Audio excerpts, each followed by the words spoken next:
Hello friends, welcome to my YouTube channel. आज की video में हम देखने वाले हैं कंपोस्ट खाद की संपूर्ण जानकारी, जिसमें आप सभी को बताएंगे कंपोस्ट खाद क्या है, इसकी डेफिनेशन, कंपोस्ट बनाने की सामग्री यानी कि इसमें कौन कौन सी सामग्री का प्रयोग किया जाता है, कंपोस्ट खाद बनाने की विधियाँ, कंपोस्ट के पोषक तत्व यानी कि इसमें कौन कौन से प्राथमिक पोषक तत्व पाए जाते हैं, कंपोस्ट के प्रकार, सभी कंपोस्ट खाद का सीएन अनुपात यानी कि जो परीक्षा की दृष्टि से इम्पोर्टेंट है, सीएन अनुपात पूछे जाते हैं एग्जाम्स में।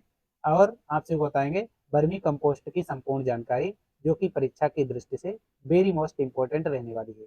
लास्ट में आपसे बताएंगे प्रीवियस ईयर क्वेश्चन जो किसी न किसी एग्जाम में पूछे जा चुके हैं। तो इस प्रकार आप सभी के लिए ये वीडियो बहुत ही इंपॉर्टेंट रहने वाला है। तो दोस्तों, अगर वीडियो अच्छा लगे तो वीडियो को लाइक करें। नेक्स्ट वीडियो देखने के लिए चैनल को सब्सक्राइब जरूर करें। तो चलिए वीडियो को स्टार्ट करते हैं। तो दोस्तों, सबसे पहले हम समझेंगे कंपोस्ट खाद क्या है, इसकी डेफिनेशन। कंपोस्ट एक जैविक खाद है यानी कि ऑर्गेनिक मैन्योर है, जिसमें कार्बन की मात्रा 20 अनुपात से ज्यादा होती है, यानी कि 20% से अधिक कार्बन की मात्रा होती है। उसे ऑर्गेनिक खाद बोला जाता है, ऑर्गेनिक मैन्योर बोला जाता है, जो पौधों के अवशेष, कचरा और गोबर के मिश्रण से तैयार होती है। इस प्रकार की खाद को अपघटन कर बैक्टीरिया द्वारा ये खाद तैयार की जाती है, यानी कि ये अपघटित खाद होती है जो सूक्ष्म जीवों द्वारा तैयार होती है। तो दोस्तों, इसमें कौन कौन से सूक्ष्म जीव सहायता करते हैं, जैसे कि फंजाई है, बैक्टीरिया है। तो इस प्रकार के सूक्ष्म जीव इसमें अधिकतर हेल्प करते हैं इसके डिकम्पोजिशन में। कंपोस्ट बनाने की सामग्री को समझ लेते हैं कि इसमें कौन कौन सा रॉ मटेरियल यूज किया जाता है कंपोस्ट बनाने में। नंबर फर्स्ट है फसल अवशेष। जो हमारे क्रॉप्स होते हैं, उनके जो फसल के अवशेष होते हैं, रेसिड्यू होते हैं, उनका यूज किया जाता है। सूखी पत्तियां, पेड़ पौधों की सूखी पत्तियों का प्रयोग किया जाता है, और गोबर का प्रयोग किया जाता है, जो सबसे आवश्यक है। और रसोई का जो कचरा होता है, वेजिटेबल और फ्रूट का जो छिलका होता है, उसका भी यूज किया जाता है। और इसमें खरपतवार आप डाल सकते हैं बनाने के लिए। तो इस प्रकार इसकी सामग्री है जो इसमें यूज की जाती है। तो आप इसमें देख सकते हैं, ये वर्मी कंपोस्ट है जो डिकम्पोजिशन के पश्चात तैयार होती है, और इसे आप खेत में यूज कर सकते हैं। ये परमानेंटली पोषक तत्व प्रदान करती रहती है, और खेत की जो संरचना होती है उसे अच्छा करती है। तो दोस्तों, कंपोस्ट बनाने की विधियां समझ लेते हैं, यानी कि प्रिपरेशन मेथड, इसे किस प्रकार तैयार किया जाता है। नंबर फर्स्ट है, नंबर ए, गड्ढा विधि। इसे पिट मेथड बोला जाता है। ये बहुत ही इंपॉर्टेंट मेथड है। तो दोस्तों, जमीन में गड्ढा खोदते हैं। आप इसमें देख सकते हैं, ये जमीन में गड्ढा खोदा जाता है कुछ इस प्रकार, और उसमें कचरा, गोबर की परत डालकर उसे बंद कर देते हैं, और उसके अंदर पानी भी डाला जाता है। तो पानी डालकर इसे कचरा और मिश्रण तैयार करके बंद कर देते हैं। इसमें 3 से 6 महीने में खाद तैयार हो जाती है, यानी कि इसमें गड्ढा जमीन के अंदर खोदा जाता है। जबकि ढेर विधि, यानी कि इसे हीप मेथड बोला जाता है, इसमें गड्ढा जमीन के ऊपर ना खोदकर इसमें ढेर तैयार किया जाता है। इसे ढेर विधि बोला जाता है। जमीन के ऊपर ढेर बनाते हैं, और नियमित पानी और पलटाई करते हैं, यानी कि इसे पलटते रहते हैं, और इस प्रकार से ये जल्दी तैयार होती है। आप इस मेथड में देख सकते हैं कि जमीन की सतह के ऊपर इस प्रकार से मिश्रण का ढेर तैयार करते हैं, और इस ढेर को नियमित पलटते रहते हैं और पानी देते रहते हैं। तो इस प्रकार इसमें हवा का आवागमन रहता है, इसलिए यह जल्दी खाद तैयार हो जाती है। अब समझेंगे कंपोस्ट के पोषक तत्व, इसमें कौन कौन से न्यूट्रिएंट्स पाए जाते हैं और उसकी कितनी मात्रा होती है, जो परीक्षा में पूछी जाती है। इसमें नाइट्रोजन पाई जाती है 0.5 से 1.5%, और फास्फोरस 0.5 से 1%, और पोटास 1 से 1.5%। तो इसका अनुपात होता है एनपीके, इसमें इस प्रकार से पाई जाती है। नेक्स्ट, अब हम समझेंगे कंपोस्ट के प्रकार, कौन कौन सी कंपोस्ट तैयार की जाती है। नंबर फर्स्ट है ट्रेडिशनल कंपोस्ट, यानी कि पारंपरिक कंपोस्ट। ये गाँव में सबसे ज्यादा इस्तेमाल होने वाली साधारण कंपोस्ट होती है। आपने गाँव में सुना होगा, भूरा जो होता है, उसी प्रकार की कंपोस्ट को पारंपरिक कंपोस्ट बोला जाता है। गड्ढे में गोबर, पत्तियां और कचरा डालकर पानी डाल दिया जाता है, पानी डालकर इसे ढक दिया जाता है। इस प्रकार ये 4 से 6 महीने में तैयार हो जाती है। इस प्रकार की कंपोस्ट खाद ये सस्ती और सरल विधि होती है। तो इसका सीएन अनुपात अगर पूछा जाए एग्जाम में, तो इसका सीएन अनुपात 20:1 से 25:1 के बीच रहता है। नेक्स्ट, नंबर 2 है इंडोर विधि, कंपोस्ट तैयार करने की इंडोर मेथड। तो दोस्तों, इसे अल्बर्ट हावर्ड द्वारा विकसित किया गया था, और इसमें लेयर्स तैयार की जाती है, यानी कि इस विधि में लेयर द्वारा कचरा, गोबर और मिट्टी डाली जाती है, और इसकी नियमित पलटाई करते हैं। यानी कि इसे ऊपर से नीचे की ओर पलटा जाता है। तो इस प्रकार ये इसमें हवा की आवागमन रहता है, यानी कि ये एरोबिक प्रोसेस होती है, इसमें हवा का आना जाना रहता है। ये जल्दी तैयार हो जाती है क्योंकि इसमें हवा का आवागमन रहता है। इस प्रकार बैक्टीरिया ज़्यादा ग्रो करते हैं। अगर बैक्टीरिया ज़्यादा ग्रो करेंगे तो डिकम्पोजिशन जल्दी होगा, तो जल्दी से खाद ये तैयार होगी। इसमें 2 से 3 महीने का समय लगता है इस खाद तैयार होने में। और इसका सीएन अनुपात पूछा जाता है क्योंकि ये मेथड इम्पोर्टेंट है, और इसका सीएन अनुपात 20:1 से 30:1 के बीच रहता है।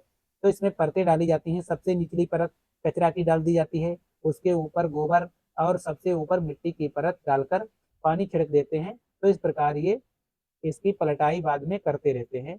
तो ये हवा की उपस्थित में ये मेथड तैयार किया जाता है, इस प्रकार की खाद तैयार की जाती है। नंबर 3 है बंगलुरु विधि, कंपोस्ट तैयार करने की बंगलुरु मेथड। यह एनोरोबिक होती है, यानी कि इसमें हवा का आवागमन नहीं होता है, यानी कि इसमें बिना हवा से इस विधि से कंपोस्ट खाद तैयार करते हैं। इसमें गड्ढा खोदा जाता है और उस गड्ढे में कचरा दबा दिया जाता है। जो कचरा होता है उसका मिश्रण तैयार करके उसमें दबा देते हैं, ऊपर से मिट्टी डालकर उसे बंद कर देते हैं। आप इसमें देख सकते हैं ये जमीन के नीचे गड्ढा खोदा जाता है। इस प्रकार से ये गड्ढा खोदकर सबसे नीचे इसमें कचरा डाल दिया जाता है, और कचरा डालकर इसमें गोबर की परत डालकर और सबसे ऊपरी परत मिट्टी की डालकर इसे पानी में छिड़क कर बंद कर देते हैं, और इसे 4 से 6 महीने बाद खोलते हैं तो ये कंपोस्ट खाद तैयार हो जाती है।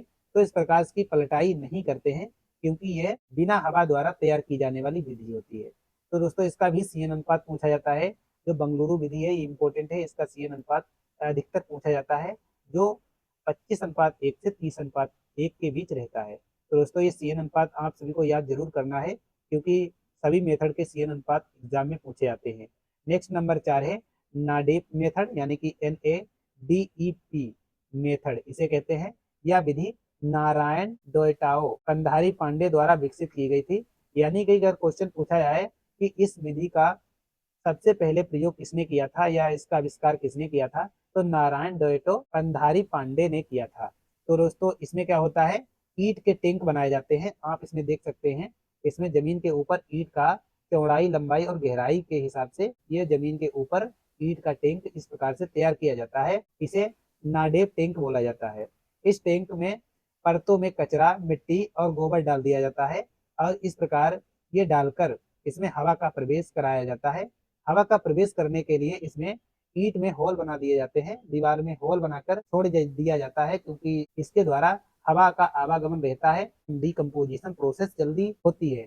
इस प्रकार ये जल्दी तैयार होने वाली कंपोस्ट की विधि है। तो दोस्तों इसमें कम गोबर से ज्यादा खाद प्राप्त होती है, ग्रामीण क्षेत्रों के लिए उपयुक्त मेथड है, और इसका सीएन अनुपात 20:1 से 25:1 के बीच रहता है। तो इस प्रकार ये जल्दी तैयार होती है, और इसका सीएन अनुपात वेरी मोस्ट इंपॉर्टेंट है जो एग्जाम में पूछा जाता है। तो दोस्तों ये इसकी 4 विधि बहुत ही इंपॉर्टेंट है। नेक्स्ट मेथड है नंबर 5, वेरी मोस्ट इंपॉर्टेंट ये मेथड है वर्मी कंपोस्ट। तो दोस्तों कंपोस्ट का एक प्रकार है वर्मी कंपोस्ट। यह केचुआ यानी कि अर्थवर्म की सहायता से बनाई जाने वाली खाद होती है, कंपोस्ट होती है। इसमें उपयोग की जाने वाली केचुओं की प्रजातियां हैं एसिनिया फोस्टिडा और यूड्रेलस यूगिनी। तो इस प्रकार ये 2 प्रजातियां अधिकतर वर्मी कंपोस्ट बनाने में प्रयोग की जाती हैं। तो दोस्तों बनाने की विधियां समझ लेते हैं। इसे कचरा और गोबर डालकर तैयार करते हैं और उसमें केचुआ छोड़ देते हैं। इन प्रजातियों को छोड़ने के पश्चात ये 40 से 60 दिन में तैयार होने वाली खाद होती है। तो दोस्तों इनका अपेक्षाकृत सीएन अनुपात कम रहता है। इस खाद का सीएन अनुपात 10:1 से 20:1 के बीच रहता है, जो अन्य खादों से कम होता है। तो दोस्तों सबसे कम इसका सीएन अनुपात होता है। तो वर्मी कंपोस्ट कुछ इस प्रकार से आप देख सकते हैं खेतों में यूज की जाती है। इसमें केचुआ रेंगते रहते हैं, आपने इसमें देखा होगा, इसमें केचुआ बराबर रेंगते रहते हैं। ये स्थायी रूप से सोयल में फर्टिलिटी पैदा करती है। ये बहुत ही इंपॉर्टेंट खाद होती है और सोयल के फर्टिलिटी और सीएन अनुपात इंप्रूव करती है। नेक्स्ट नंबर 6 है सीड कंपोस्ट। इसे सीड कंपोस्टिंग बोला जाता है क्योंकि इसमें सीड यानी कि लेयर्स द्वारा इसे तैयार किया जाता है। खेत में ही फसल अवशेषों को सड़ा दिया जाता है। सड़ने के पश्चात खेत में कचरा फैला दिया जाता है और उसमें पानी डालते हैं। पानी डालने से उसके ऊपर मिट्टी ढक देते हैं। मिट्टी से ढकने के पश्चात खेत में ही इस खाद को तैयार कर लेते हैं, और कम लागत लगती है क्योंकि हम इसे खेत में तैयार करते हैं। और इसका सीएन अनुपात रहता है 25:1 से 30:1 के बीच। तो इसका सीएन अनुपात भी पूछा जाता है। इसमें परत कुछ इस प्रकार से रहती है। सबसे निचली परत होती है कचरा की, उसके ऊपर गोबर की और उसके ऊपर मिट्टी की परत द्वारा इसे ढक दिया जाता है और इससे जल्दी खाद तैयार हो जाती है।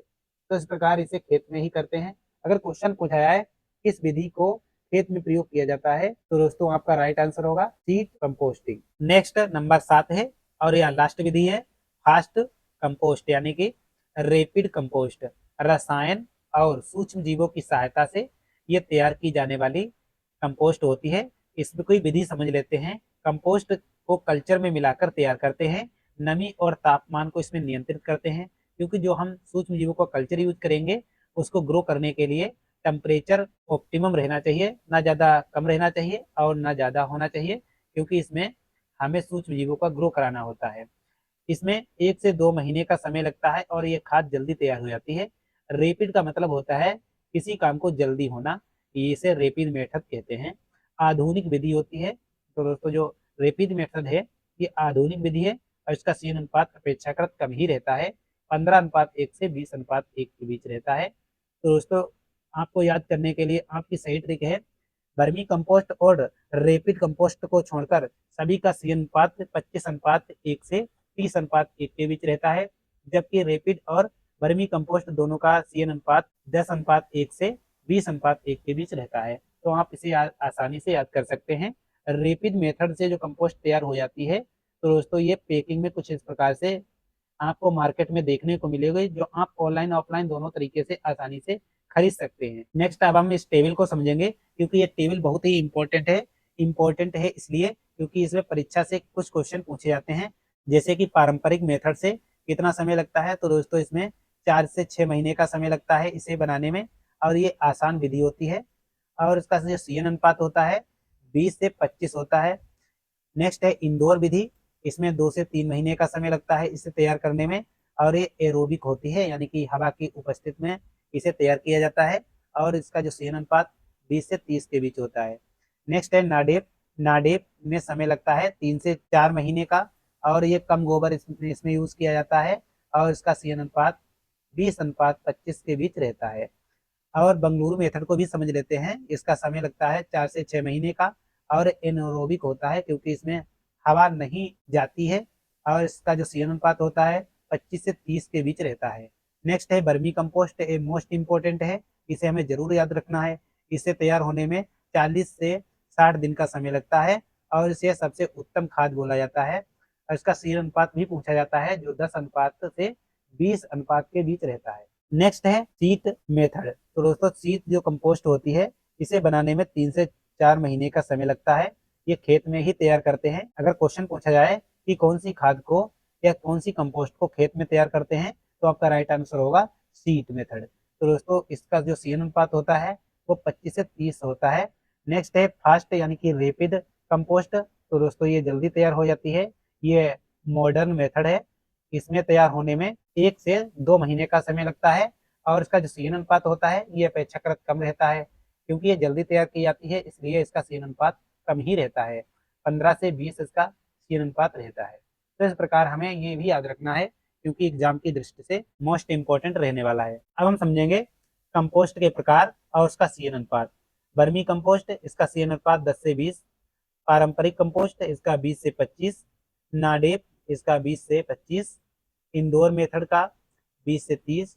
बंगलुरु मेथड का 25 से 30। शीत कंपोस्ट का 25 से 30 और फास्ट यानी कि रेपिड कंपोस्ट का 15 से 20। तो इस प्रकार इनका सी अनुपात पूछा जाता है।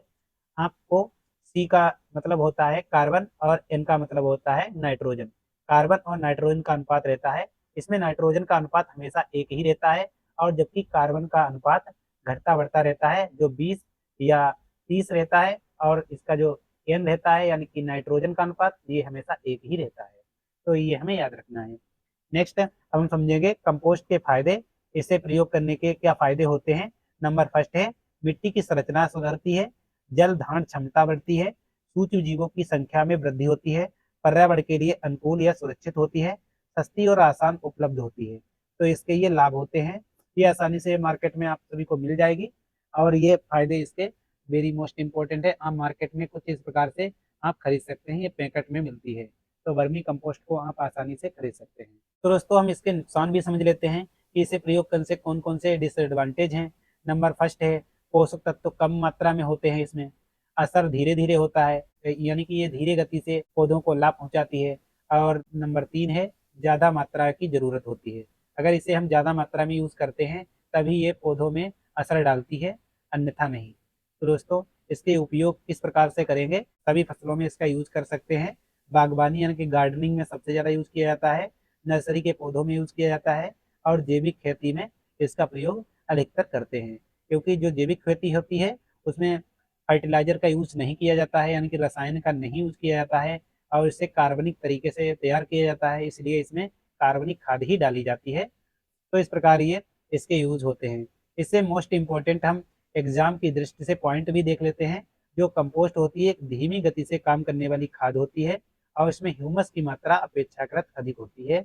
यह मिट्टी की उर्वरकता को स्थायी रूप से बढ़ाती है, और इसका CN अनुपात 20:1 अनुपात रहता है। तो दोस्तों 20:1 अनुपात इसका CN अनुपात होता है। तो कुछ इस प्रकार से तैयार की जाती है। हमारा जो कचरा होता है, गोबर होता है, और फसल के रेसिड्यू होते हैं, इन सभी को मिलाकर आप गड्ढे में इससे प्रयोग कर सकते हैं। गड्ढे में प्रयोग करने के पश्चात एक खाद कुछ इस प्रकार से तैयार होती है, जिसे आप आसानी से फसलों में यूज कर सकते हैं और उनकी क्वालिटी को इम्प्रूव कर सकते हैं, और फसल उत्पादन को आप बढ़ा सकते हैं। तो दोस्तों अब हम समझेंगे इसके महत्वपूर्ण तथ्य। कंपोस्ट एक धीमी गति से काम करने वाली खाद होती है, और इसमें ह्यूमस की अधिक मात्रा होती है, मिट्टी की उर्वरकता शक्ति को स्थायी रूप से बढ़ाती है, CN अनुपात 20:1 होता है। अब इससे रिलेटेड क्वेश्चन देख लेते हैं जो कि किसी न किसी एग्जाम में पूछे जा चुके हैं। नंबर फर्स्ट है, बर्मी कंपोस्ट का CN अनुपात क्या होता है। तो दोस्तों ये ICR AIEEA 2018 में पूछा गया क्वेश्चन है, यानी कि जो एंट्रेंस एग्जाम है ICR का, उसमें ये क्वेश्चन पूछा जा चुका है। तो दोस्तों इसका राइट आंसर होगा 10 से 20:1। इसका राइट आंसर है। बर्मी कंपोस्ट का CN अनुपात आप देख चुके हैं, जो 10:1 से 20:1 रहता है। नेक्स्ट क्वेश्चन नंबर 2 है, इंडोर कंपोस्ट विधि किसने विकसित की। ये BHU 2020 में पूछा गया क्वेश्चन है। ये मोस्ट इंपॉर्टेंट क्वेश्चन है दोस्तों। तो दोस्तों ये हार्वर्ड ने इससे का विकास किया था। तो दोस्तों इस मेथड का विकास हार्वर्ड वैज्ञानिक ने किया था। नेक्स्ट क्वेश्चन है नंबर 3, बंगलुरु कंपोस्ट विधि किस प्रकार की प्रक्रिया है। तो दोस्तों UPSSC AGTA 2022 में पूछा गया क्वेश्चन है। ये एनारोबिक है, यानी कि अवायवीय है, यानी कि इसमें वायु का आवागमन नहीं होता है। नेक्स्ट नंबर 4 है, नाडेप कंपोस्ट विधि में क्या विशेषता होती है। ये एग्रीकल्चर सुपरवाइजर 2021 में पूछा गया क्वेश्चन है। तो दोस्तों इसमें ईंट से टैंक का यूज किया जाता है, ईंट का टैंक बनाया जाता है। नेक्स्ट नंबर 5 है, निम्न में से सबसे अच्छा कंपोस्ट कौन सा माना जाता है। ये ICR SRF 2020 से पूछा गया क्वेश्चन है। तो दोस्तों ये वर्मी कंपोस्ट का राइट आंसर होगा। नेक्स्ट क्वेश्चन नंबर 6 है, आदर्श कंपोस्ट का CN अनुपात क्या होता है। ये IBPS AFO 2019 में पूछा गया क्वेश्चन है, और नाबार्ड ग्रेड A 2022 में यही क्वेश्चन पूछा जा चुका है। इसका राइट आंसर होगा 20:1 के अनुपात के बीच में रहना चाहिए। जो CN अनुपात होता है आदर्श यानी कि स्टैंडर्ड, ये 20:1 होता है। नेक्स्ट क्वेश्चन नंबर 7 है, सीड कंपोस्टिंग किस स्थान पर की जाती है। तो ये Madhya Pradesh agriculture officer exam में पूछा गया क्वेश्चन है 2020 में। तो दोस्तों आपका राइट आंसर होगा ऑप्शन बी, खेत में। नेक्स्ट क्वेश्चन नंबर 8 है, सबसे जल्दी तैयार होने वाली खाद कौन सी होती है। ICR इंट्रेंस एग्जाम PG में पूछा गया क्वेश्चन है, 2030 में पूछा गया है। इस क्वेश्चन का राइट आंसर होगा option C, vermicompost. Vermicompost सबसे जल्दी तैयार होने वाली कंपोस्ट खाद होती है। नेक्स्ट क्वेश्चन नंबर 9 है, कंपोस्ट बनाने में भूमिका किसकी होती है। UP एग्रीकल्चर 2020 में पूछा गया क्वेश्चन है, सूक्ष्म जीवों की भूमिका होती है, यानी कि डीकम्पोजिशन में सूक्ष्म जीव ही सहायता करते हैं। क्वेश्चन नंबर 10 है, फास्ट कंपोस्ट जिसे रैपिड कंपोस्ट बोला जाता है में क्या यूज किया जाता है। क्या ICR टेक्नीशियन एग्जाम 2022 से पूछा गया क्वेश्चन है। इसका राइट आंसर होगा ऑप्शन सी, सूक्ष्म जीव कल्चर का यूज किया जाता है। तो इस प्रकार दोस्तों ये इंपॉर्टेंट आपके क्वेश्चन है जो किसी न किसी एग्जाम में पूछे जा चुके हैं। आप भी इन्हें याद रखें क्योंकि ये एग्जाम में आते हैं। तो दोस्तों वीडियो कैसा लगा, अगर वीडियो अच्छा लगा हो तो वीडियो को लाइक जरूर करें। नेक्स्ट वीडियो देखने के लिए चैनल को सब्सक्राइब करें, बेल आइकन को प्रेस करें ताकि आने वाली वीडियो की सूचना सबसे पहले आप सभी को मिल सके। तो दोस्तों thank you for watching this video.